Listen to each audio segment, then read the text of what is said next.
ఇప్పుడు మీరు ఈ విధంగా సంతకాల సేకరణ చేస్తున్న క్రమంలో రెస్పాన్స్ ఎలా ఉంది ప్రేక్షకుల నుంచి? చాలా వ్యతిరేకత ఉంది.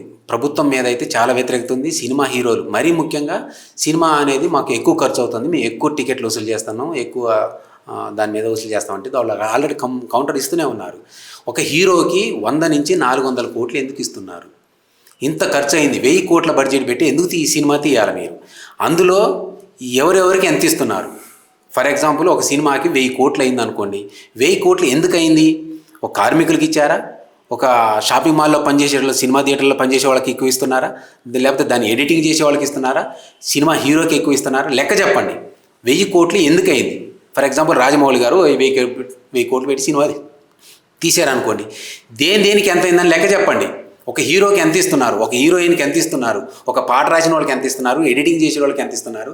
ఆఖరికి ఈ సినిమా తీయాలంటే సుమారు 500 మంది వస్తే ఆ 500 మందికి భోజనాలు వండే వాళ్ళకి, ఆ వర్కర్లకి ఎంత ఇస్తున్నారు? సైడ్ క్యారెక్టర్ వాళ్ళకి ఎంత ఇస్తున్నారు? వాళ్ళకి వేతనం అందుతుందా, అందట్లేదా? ఇవన్నిటి లెక్క చెప్పండి. ఎందుకు ఇంత బడ్జెట్ అవుతుంది? వేరే కంట్రీలో ఏమైనా సినిమాలు తీస్తున్నారా? లేకపోతే మన కంట్రీలో తీయాల్సిన సీన్స్ లేవా? ఆ ట్యాక్స్లన్నీ ఏం చేస్తున్నారు? మళ్ళీ గవర్నమెంట్ నుంచి కూడా మీరు లబ్ధి పొందుతున్నారు కదా, ట్యాక్సులు కూడా మాఫీ అవుతున్నారు కదా. దీని మీద ఈ క్వశ్చన్లు వేసేవాళ్ళు కూడా ఉన్నారు. ఒక హీరోకి, ఒక హీరోయిన్కి రెమ్యునేషన్ అనేది ఎంత ఇస్తున్నారు? ఈ పారితోషికం ఇంత అవసరమా?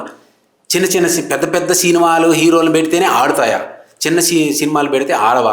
బలగం మామూలు సినిమా కదా, మామూలు బడ్జెట్ కదా, ఎంత 50 కోట్లు కూడా కాలేదు, మంచి ఆదరణ పొందింది కదా. మొన్న ఈ మధ్య కాలంలో తెలంగాణ యాస భాషలో నడిచినటువంటి రాజు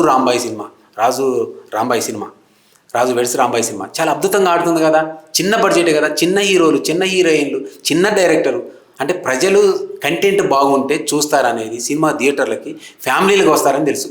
పెద్ద హీరో 100 కోట్లు ఇచ్చి 500 కోట్లు ఇచ్చి హీరోని పెట్టుకొని ఇవన్నీ బడ్జెట్ మాకు ఎక్కువైందని చెప్పేసి ప్రభుత్వం దగ్గర లాబింగ్ చేయించుకొని బెనిఫిట్ షోలు వేసుకొని టికెట్ల ధరలు పెంచడం అనేది సరికాదుగా మేము భావిస్తా ఉన్నాం.